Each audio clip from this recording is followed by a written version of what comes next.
Bismillahirrahmanirrahim. Assalamualaikum warahmatullahi wabarakatuh. Alhamdulillahirrabbilalamin. Wassalatu wassalamu ala asrafil anbiya'i wal mursalin Sayyidina wa maulana Muhammadin wa barik wasallim ajma'in amma ba'du.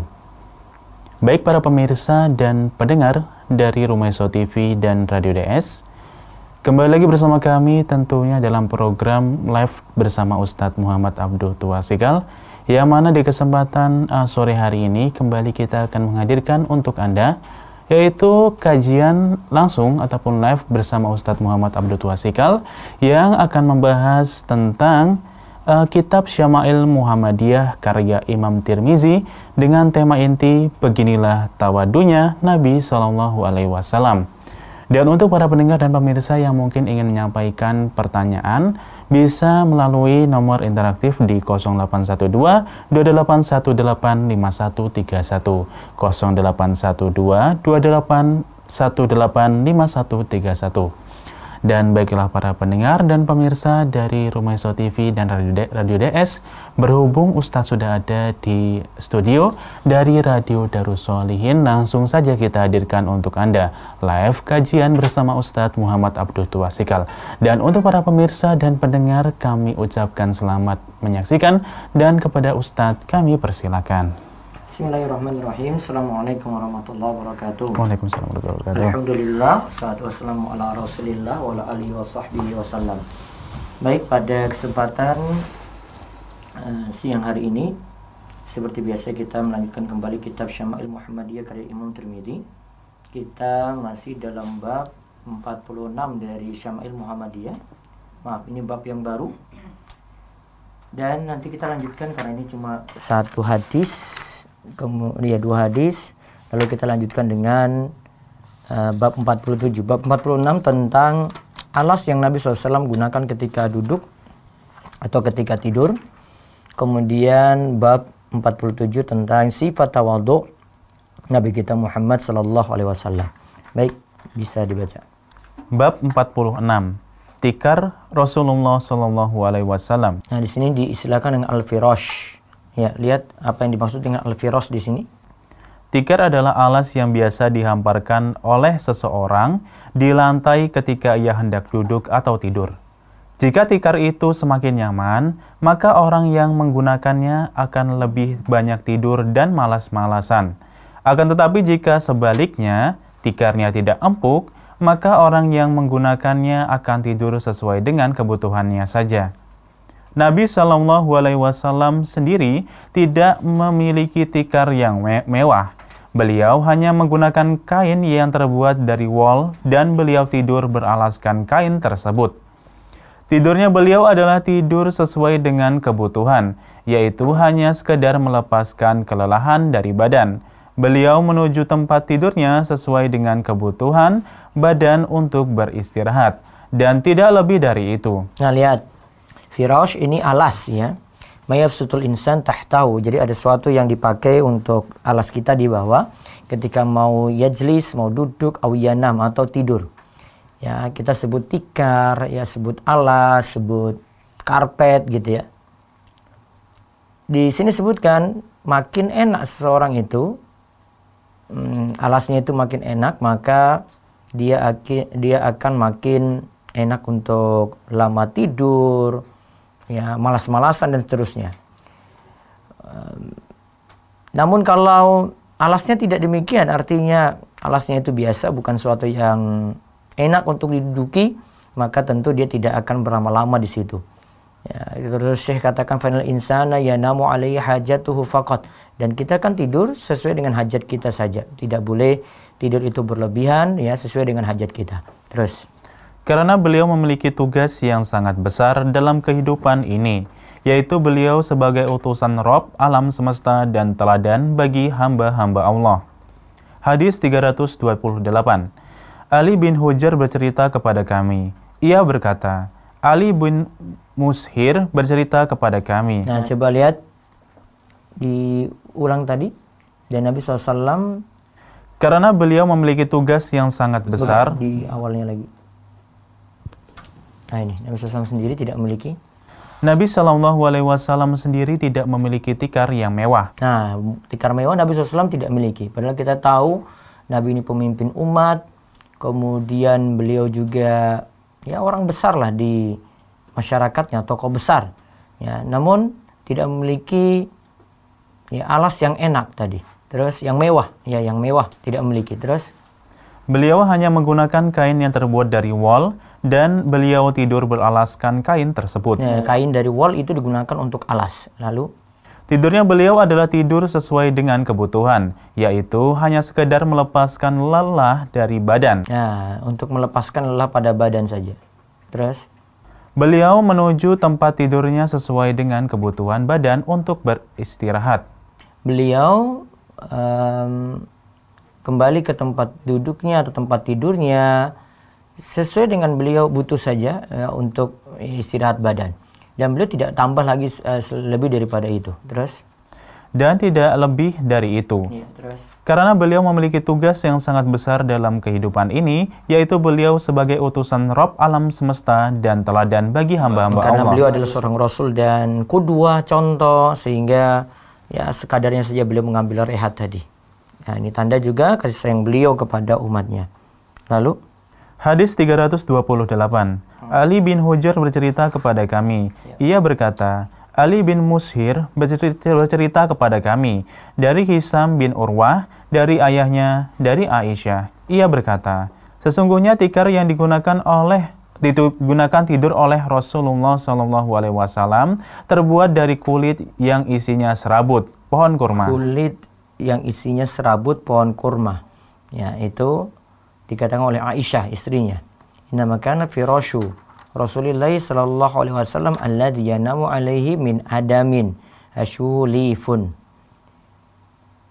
Tikar atau alas Rasulullah sallallahu alaihi wasallam yang beliau gunakan untuk tidur itu terbuat dari kulit dan diisi serabut dari kurma. Terus perkataan Aisyah, sesungguhnya tikar, kata sesungguhnya di sini adalah kata yang digunakan untuk membatasi.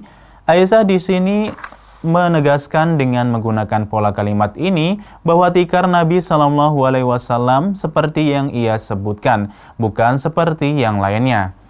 Perkataannya yang digunakan tidur oleh Rasulullah Shallallahu Alaihi Wasallam di sini menjelaskan bahwa tikar ini memang dipersiapkan untuk tidur dan melepas lelah. Tidur atau kasur seseorang, tikar atau kasur seseorang biasanya adalah sesuatu yang paling empuk dan paling nyaman yang ia miliki. Perkataannya terbuat dari kulit, yaitu kulit yang sudah disamak. Nah, ingat ya, kulit ada yang mungkin masih belum bersih, namun ketika sudah disamak boleh digunakan. Kecuali di sini yang dikecualikan oleh para ulama nantinya kulit dari binatang buas, ya, kulit harimau. Ya, walaupun disamak, sebagian pendapat mengatakan suci, namun dari sisi kulitnya sendiri tidak boleh digunakan.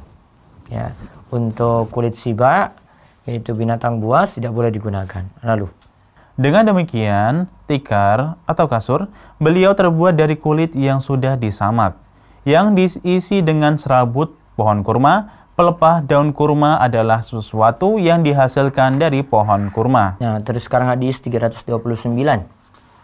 Hadis 329. Abul Khattab Ziyad bin Yahya al-Bashri bercerita kepada kami. Ia berkata, Abdullah bin Maimun bercerita kepada kami. Ia berkata, Ja'far bin Muhammad bercerita kepada kami. Dari ayahnya, ia berkata, Aisyah pernah ditanya, seperti apakah tikar, kasur Rasulullah SAW yang ada di rumahnya? Ia menjawab, dari kulit yang diisi dengan serabut pohon kurma. Nah, sama dengan tadi ya. Terus Hafsah ditanya. Hafsah juga pernah ditanya, seperti apakah tikar, kasur Rasulullah SAW yang ada di rumahnya? Ia menjawab, kain mis yang kami lipat jadi dua. Kain mis yang dilipat jadi dua. Terus? Kemudian beliau tidur di atasnya. Nanti kain mis nanti akan dijelaskan oleh Syekh Abdul Razak. Terus? Pada suatu malam, aku berkata dalam hati, Seandainya kami lipat jadi 4 lipatan, maka itu akan lebih empuk bagi beliau. Nah, cuma dilipat jadi 2 lipatan. Kalau dilipatnya makin banyak kan makin empuk. Nah, namun beliau memilih cuma 2 lipatan saja. Nah, terus? Kemudian kami pun melipatnya menjadi 4 lipatan. Ketika pagi tiba, beliau bersabda, "Apa yang kalian lakukan pada tempat tidurku tadi malam?" Kami menjawab, "Itu adalah kasurmu. Kami hanya melipatnya menjadi 4 lipatan." Kami menambahkan, "Itu lebih nyaman untukmu." Beliau bersabda, "Kembalikan seperti semula. Sesungguhnya empuknya kasur itu menghalangiku untuk bisa tidur malam, untuk bisa bangun malam, untuk sholat." Ya, Masya Allah. Jadi Nabi SAW cuma masalah lipatan saja. Ya, lipatan tempat tidurnya atau alas tidurnya itu dibuat jadi lebih empuk. Kalau 2 kan itu kebiasaan beliau. Kalau jadi 4, ya ini sudah dirasa lebih empuk. Nah, istri beliau itu ingin buat supaya beliau nyaman gitu. Namun beliau malah katakan, "Urduhu li halatihil ula." Kembalikan seperti keadaannya semula. Fa innahu mana'atni wa ta'atuhu salatiyal laylata.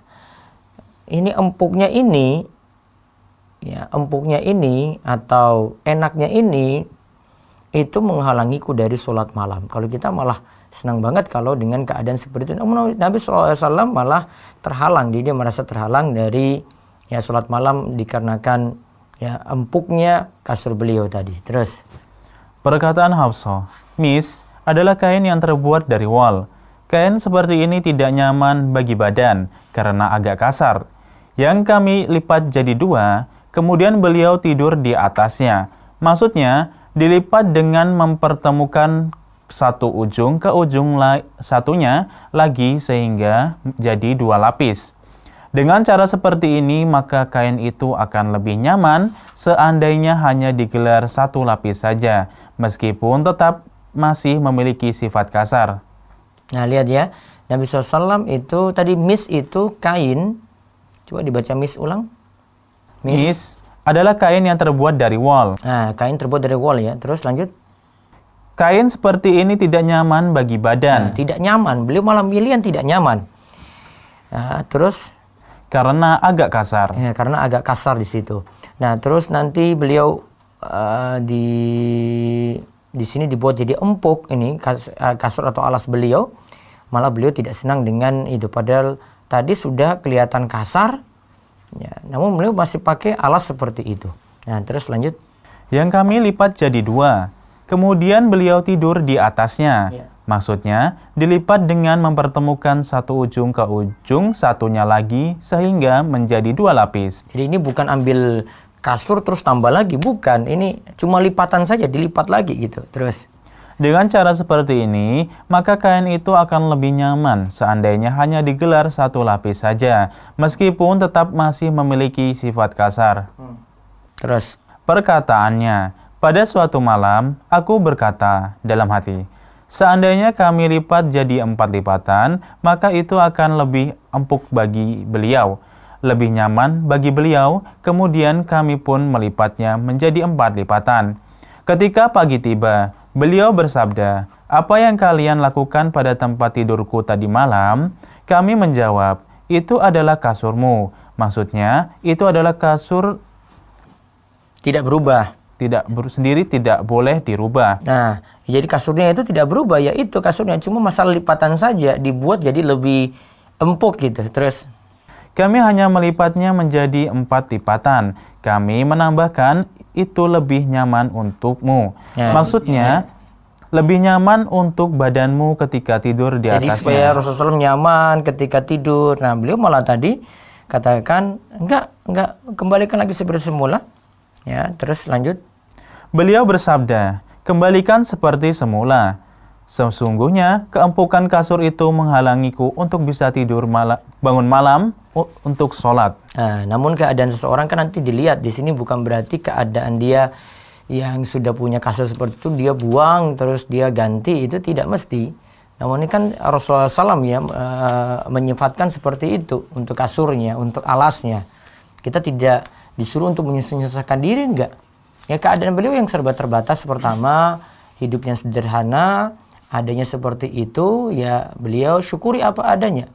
Berarti ketika kita diberikan nikmat, ya sudah kita jalani seperti itu. Yang penting ibadah tidak lalai. Karena bisa jadi ada yang punya kasur empuk, bangun malam pun juga tetap bisa. Nah sekarang kelanjutan dari tadi sebenarnya sudah menunjukkan bagaimana tawadhu'nya Nabi SAW. Ini seorang pemimpin besar loh ini. Ini seorang nabi besar, nabi yang mulia, nabi akhir zaman. Alasnya ya digunakan untuk duduk, tidur, ya hanya kain seperti saya, tidak empuk-empuk banget, itu kain yang kasar. Itu sudah menunjukkan tawadhu'nya Nabi SAW. Sekarang kita lebih spesifik lagi bahas hadis-hadis tentang tawadhu' di bab 47 ini. Bab 47. Sifat tawadu Rasulullah SAW. Tawadu adalah lemah lembut kepada sesama, bermuamalah dengan baik dan menjauhkan diri dari sikap sombong, merasa tinggi terhadap orang lain. Nah lihat ya, tawadhu itu diulang. Tawadu adalah lemah lembut kepada sesama. Lemah lembut terhadap sesama. Lalu? Bermuamalah dengan baik dan menjauhkan diri dari sikap sombong, merasa tinggi terhadap orang lain. Nah, merasa tinggi dari orang lain, ya. Dia muamalahnya baik, ya, tidak merasa tinggi dari orang lain, gitu. Nah, itu namanya tawadhu. Kalau sombong itu dia selalu merasa tinggi. Kalau tawadhu itu dia merasa biasa di hadapan orang lain, tidak merasa tinggi. Nah, terus sifat tawadu Nabi SAW sangat jelas terlihat pada akhlak beliau. Nah, akhlak beliau sudah menunjukkan sifat tawadu. Terus dan dalam muamalah beliau dengan orang lain. Nah, muamalah beliau dengan orang lain. Jadi akhlaknya sendiri sudah menunjukkan tawadhu, kemudian kesehariannya dengan orang lain juga demikian. Sekarang kita lihat hadis 330. Hadis 330. Ahmad bin Mani Said bin Abdirrahman al-Makhzumi dan yang lainnya berkata, Sufyan bin Uyainah bercerita kepada kami dari Az-Zuri, dari Ubaidullah, dari Ibnu Abbas, dari Umar bin Al-Khattab, ia berkata, Rasulullah SAW bersabda, janganlah kalian la tutruni kama atratin nasara ibna Maryam innama ana 'abdun faqulu Abdullahi wa rasuluh.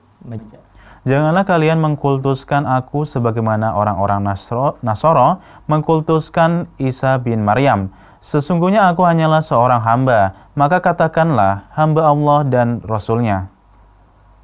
Ya. Sabda beliau, hamba Allah dan Rasulnya. Lanjut.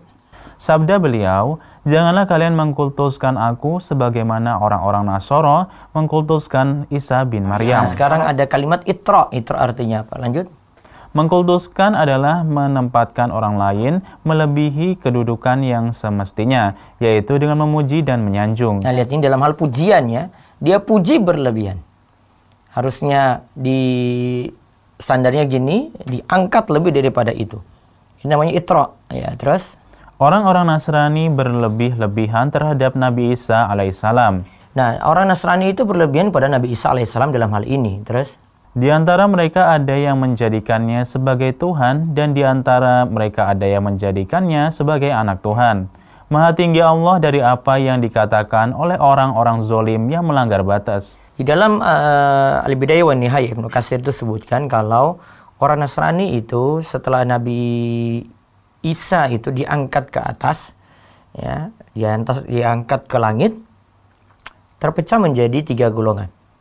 Ya, ada Nasturiyah, Yakubiyah, dan kaum muslimin. Satu yang disebut tadi, ini punya sifat mereka ngangkat Nabi Isa jadi Tuhan. Ya, ngangkat Nabi Isa jadi Tuhan. Golongan yang kedua itu mengangkat Nabi Isa, atau mereka menyebut Nabi Isa sebagai anak Tuhan. Jadi anak Tuhan yang lahir ke muka bumi. Terus yang ketiga itu kaum muslimin yang menganggap Nabi Isa adalah hamba Allah dan Rasulnya saja. Nah, posisi Nabi Isa yang tepat itu adalah yang ketiga ini yang dianut oleh kaum muslimin. Namun, kalangan Nasrani yang menganut prinsip ini lambat laun itu habis, hilang gitu. Jadi tidak ada yang murni lagi menganut ini. Yang ada cuma yang pertama dan yang kedua. Maka Syekh tadi katakan ada di antara mereka itu yang mengangkat Nabi Isa jadi Tuhan. Ada yang mengangkat Nabi Isa atau menganggap Nabi Isa sebagai anak Tuhan yang lahir di muka bumi. Terus, meskipun larangan ini sangat jelas, Akan tetapi sebagian orang tidak rela kecuali harus mengkultuskan beliau.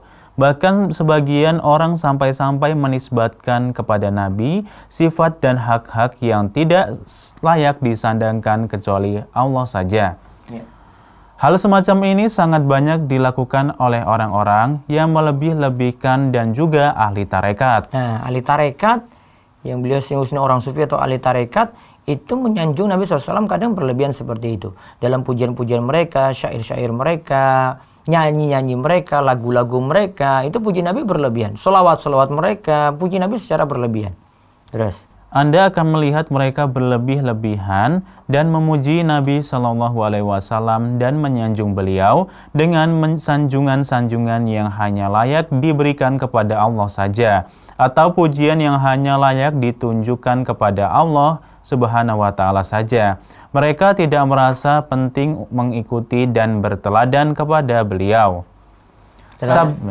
Sabda beliau, sesungguhnya aku hanyalah seorang hamba, maka katakanlah hamba Allah dan Rasulnya. Yang menjadi kewajiban bagi kita adalah ridho dengan pilihan beliau. Ini adalah bentuk cinta yang paling sempurna. Nah, terus jika Anda merenungkan kalimat yang dipilih oleh Rasulullah Shallallahu Alaihi Wasallam sendiri, maka Anda akan dapat menyimpulkan bahwa beliau memilih posisi pertengahan yang seimbang, karena di dalamnya mengandung unsur iman terhadap dua hal yang berkaitan dengan diri beliau, yaitu ubudiyah, penghambaan, dan risalah sebagai Rasul atau utusan. Nah, jadi Nabi SAW itu Rasul dan utusan Allah, dia itu hamba Allah. Ada situ ubudiyah dan risalah. Beliau itu hamba dan juga utusan Allah. Lanjut. Beliau Shallallahu Alaihi Wasallam adalah hamba Allah yang paling sempurna penghambaannya kepada Allah dalam melaksanakan ketaatan kepadanya. Dan beliau telah menyampaikan semua risalah dengan cara penyampaian yang jelas. Beliau tidak pernah menyisakan satu kebaikan pun kecuali beliau telah memberi petunjuk kepada umatnya terhadap kebaikan tersebut. Dan beliau tidak menyisakan satu keburukan pun kecuali beliau telah mengingatkan umatnya untuk menjauhinya. Beliau Shallallahu Alaihi Wasallam adalah hamba Allah. Seorang hamba itu tidak boleh diibadahi dan seorang hamba tidak boleh disembah, ya. Dan tidak boleh diberikan kepadanya sifat-sifat yang khusus hanya dimiliki oleh Rabb ataupun hak-haknya, setinggi apapun derajat hamba tersebut. Nah, walaupun beliau Nabi, beliau tidak boleh diangkat jadi Tuhan. Misalnya orang minta doa pada Nabi, nggak boleh.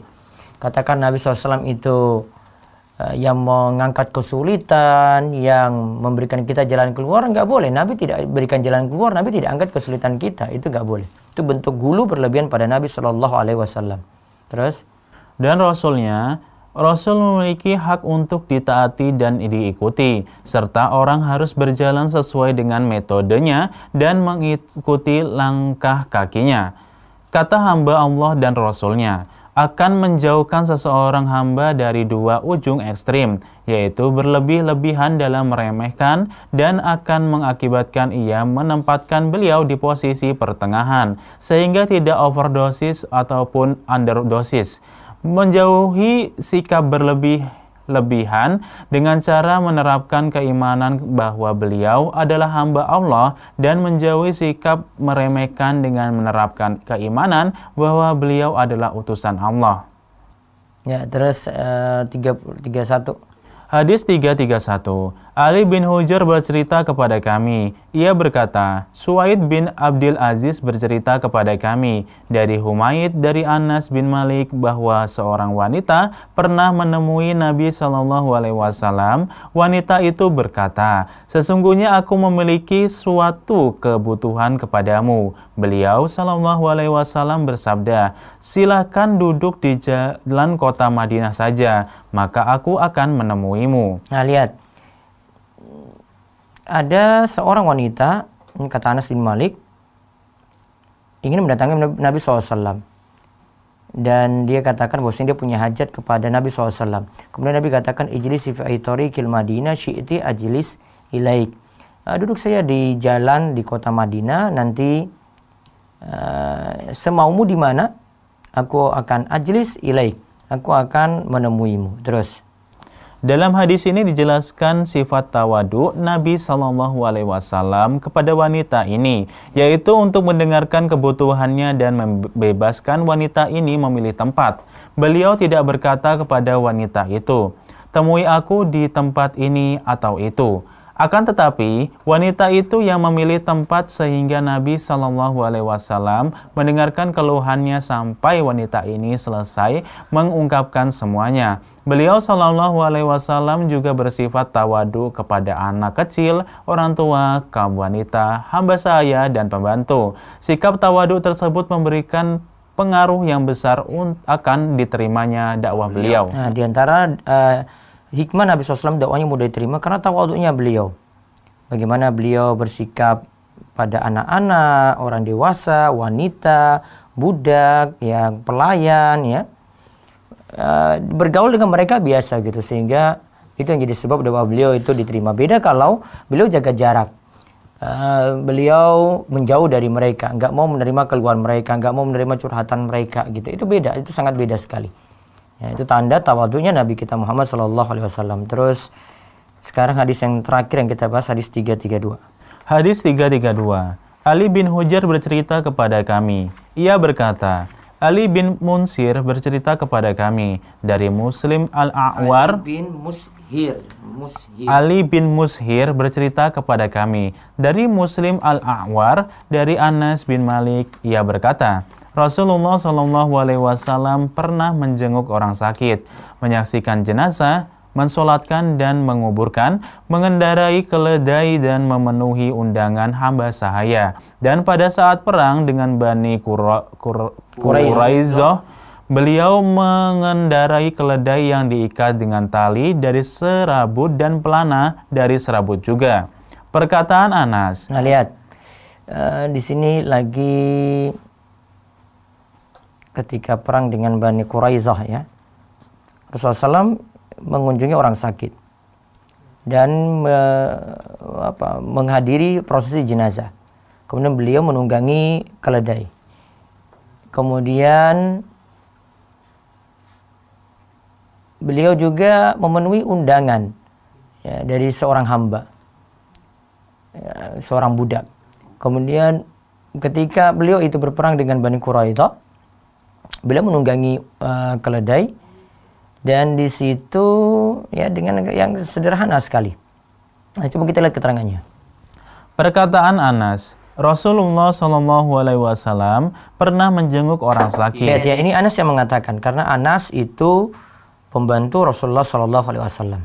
Jadi dekat dengan Nabi SAW dari sisi itu. Terus, baik orang yang sakit itu adalah anak-anak ataupun orang dewasa. Nah, sakit anak-anak, beliau itu jenguk, terus atau orang dewasa. Lanjut. Seorang muslim ataupun kafir. Seorang muslim ataupun orang kafir juga. Lanjut. Menjenguk orang sakit tujuannya untuk menenangkannya, menyenangkannya, membuat hatinya bergembira dan mendoakannya.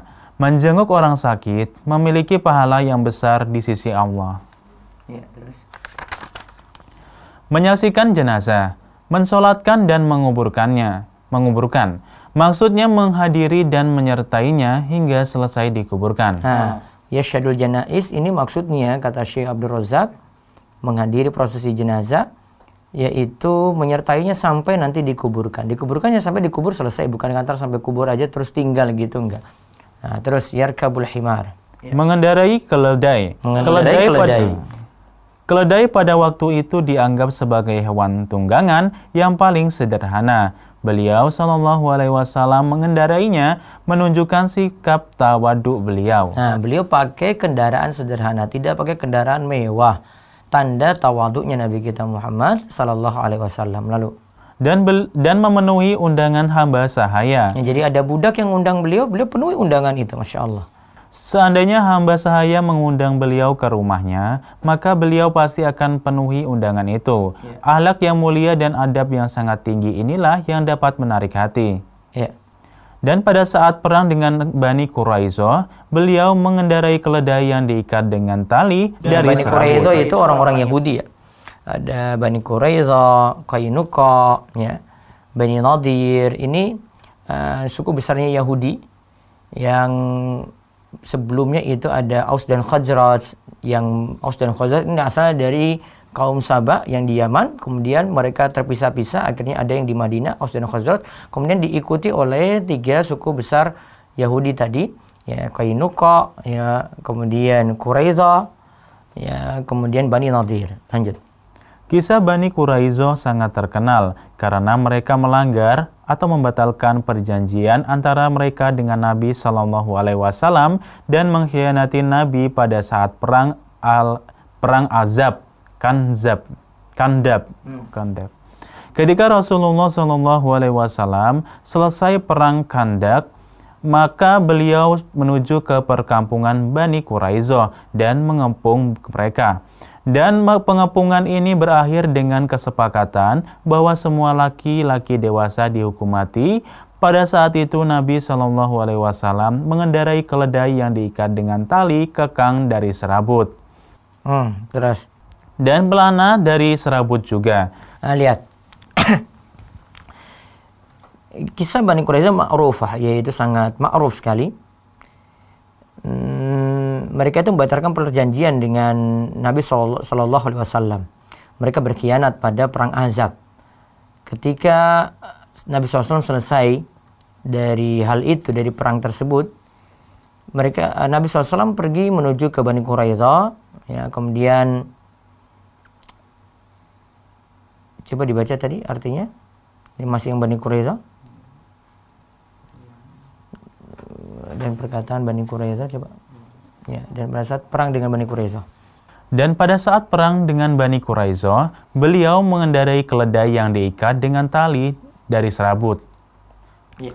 Kisah Bani Quraizoh sangat terkenal karena mereka melanggar atau membatalkan perjanjian antara mereka dengan Nabi Shallallahu Alaihi Wasallam dan mengkhianati Nabi pada saat perang Ahzab, Khandaq.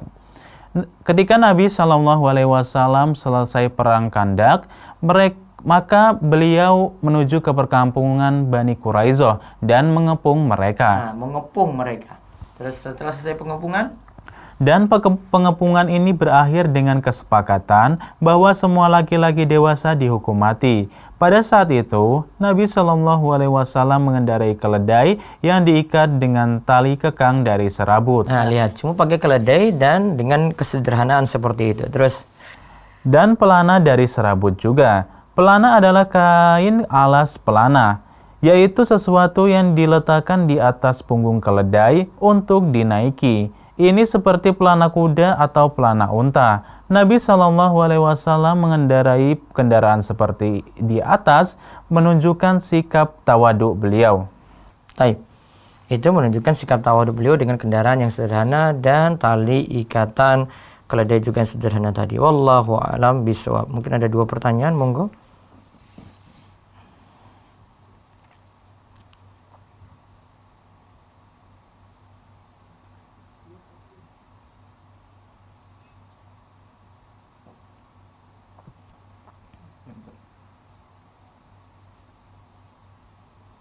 Ada Ustadz.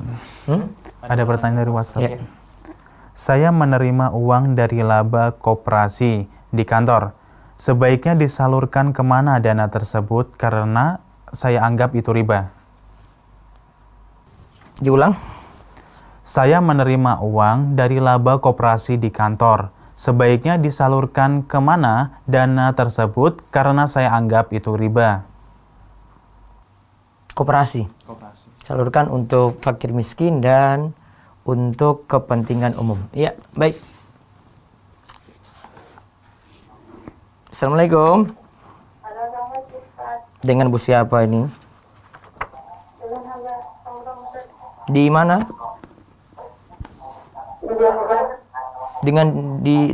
Dengan Ibu siapa di mana? Di mana, Bu? Di mana, Bu? Di Bogor, Ustaz. Iya, silakan. Makanya, Ustaz, kalau misalnya di masjid itu, kuburan itu gimana ya, Ustaz? Di masjid kenapa? Ada makam. Ada kuburan di dalam masjid. Iya. Iya, di sebelahnya mimbar itu buat imam. Nggak boleh sholat di situ. Terus cara bilangnya ke masyarakat gimana ya? Waduh. Cuma satu aja di situ. Berat banget Bu itu. Kalau sikap ibu aja, ibu nggak sholat di situ. Oh gitu ya. Tapi untuk kasih tahu ke ini bukan Agak berat Bu. saya ya. Iya. Ya udah Ustaz, itu aja. Iya. Jazakallah. Waalaikumsalam warahmatullahi wabarakatuh. Monggo silakan.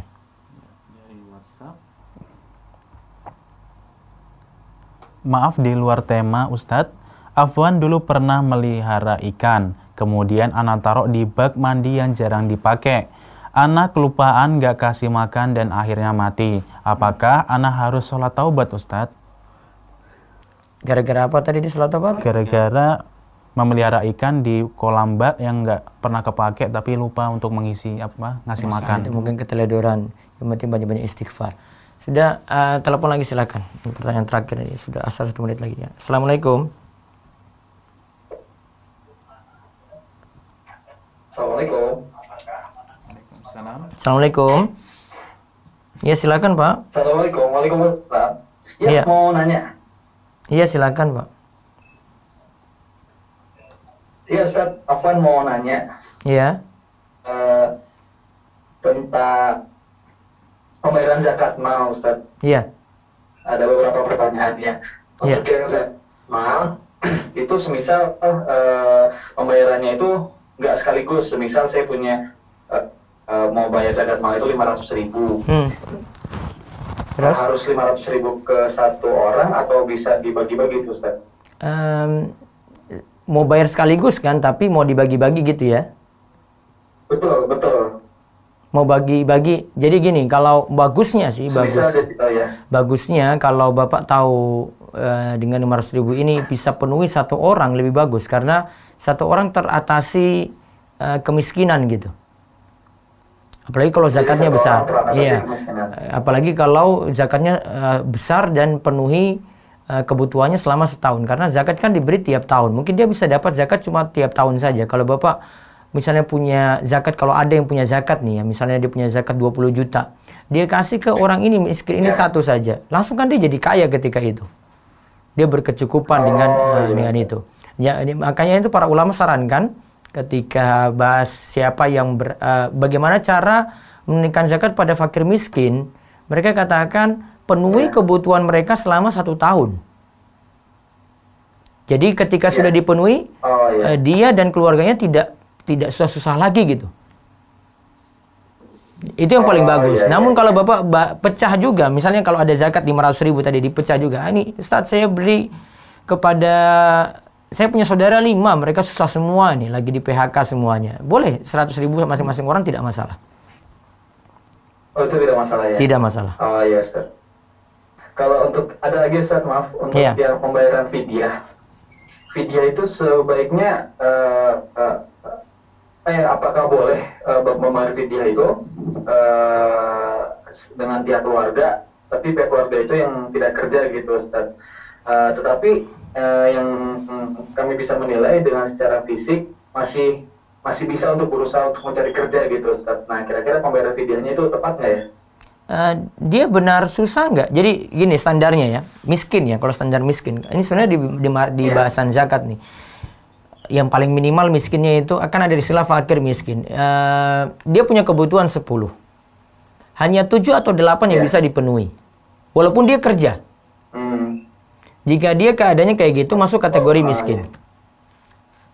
Gitu. Paham ya? Kalau misalkan dia nggak kerja, tapi secara fisik kita bisa melihat kalau orang itu tuh bisa berusaha dulu. Dia tidak kerja alasannya? Mungkin masih belum dapat kerja. Berarti gitu, dia memang susah, lagi susah. Boleh dibantu. Berarti boleh ya? Boleh berarti. Dan nanti menyerahkan fidyah tadi tidak mesti beritahu dia kalau itu fidyah. Nah gitu, biar dia nggak terus tersinggung kan. Nanti kan ada orang miskin yang tersinggung. Enggak, saya nggak mau. Padahal Bapak tahu dia itu susah. Yang penting kan niatan Bapak. Ini ada makanan nih, nanti ya dipakai ya gitu. Nah, nggak mesti beritahu dia kalau itu fidyah. Oh iya. Saya paham ya? berarti tidak apa-apa ya Ustaz, ya? Tidak apa-apa. Sama keluarga yang Yang susah tadi yang saya sebut. Cuma ngeliat alasannya dulu kenapa dia nggak kayak gitu. Iya.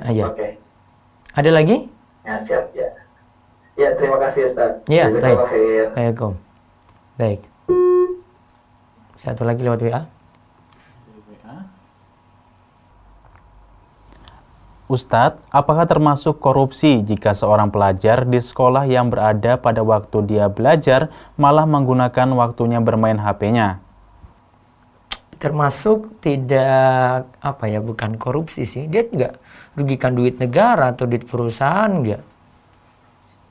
Ya, namun dia melanggar istilahnya itu sebagai murid, dia tidak taat di situ dalam hal amanat sebagai murid gitu.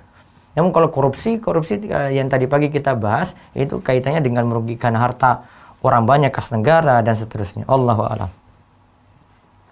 Ya. Ada lagi? Ada lagi satu, Ustaz. Ya. Saya menerima uang dari laba koperasi di kantor. Sebaiknya disalurkan kemana dana tersebut? Laba koperasi di Kantor.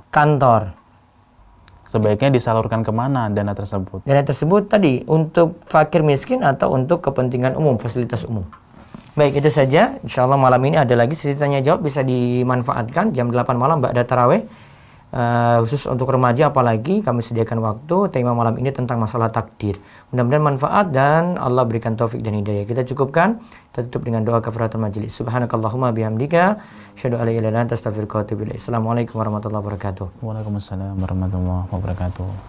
Baik para pemirsa dan pendengar dari Rumayaso TV dan Radio DS, itu tadi telah kami hadirkan untuk Anda live dari kajian bersama beliau Ustadz Muhammad Abdul Tuasikal yang tadi membahas tentang kitab Syama'il Muhammadiyah karya Imam Tirmizi dengan pembahasan inti beginilah tawadunya Nabi Sallallahu Alaihi Wasallam.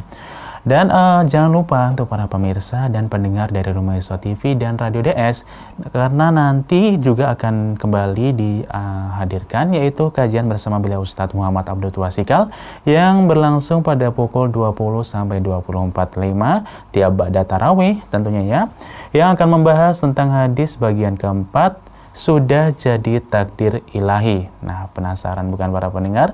Dan sampai di sini dulu para pendengar dan juga pemirsa dari Rumayaso TV dan Radio DS perjumpaan kita.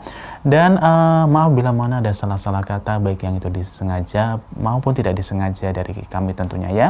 Dan kita tutup perjumpaan kita pada kesempatan sore hari ini dengan membaca doa kafaratul majelis. Subhanakallahumma wa bihamdika asyhadu an la ilaha illa anta astaghfiruka wa atubu ilaik. Wassalamualaikum warahmatullahi wabarakatuh.